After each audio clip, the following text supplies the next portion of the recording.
Hi, hello, నమస్తే. మరి ఇంత దారుణంగా ప్రభుత్వాలు తయారైపోయాయేంటి? ఆ! అంటే అధికారంలో ఉంటే మీరు మీ పరిపాలనని ప్రశ్నిస్తే దాన్ని తప్పుగా భావిస్తే ఎలా? కేసులు పెట్టడం, లోపలేయటం ఏంటిదంతా? ఓట్లేసాం బాసు. ఆ! ఏం జరుగుతోంది? ఎందుకు? ప్రశ్నించే హక్కు లేకపోతే ఎలా? ప్రశ్నించే హక్కు లేకపోతే ఎలా?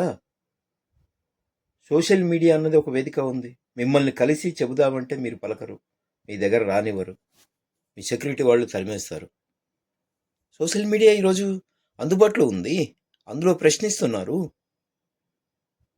ప్రశ్నల్ని విమర్శలుగా భావించి మీరు కేసులు పెట్టుకుంటూ పోతే ఎంతమందిని అరెస్ట్ చేస్తారు?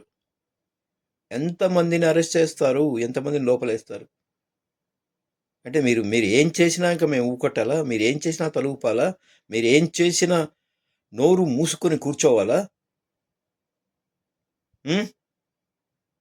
అది ఏ పార్టీ వాళ్ళైనా సరే. అంటే మేము ఓట్లేయాలి, మీకు ఊడిగం చేయాలా?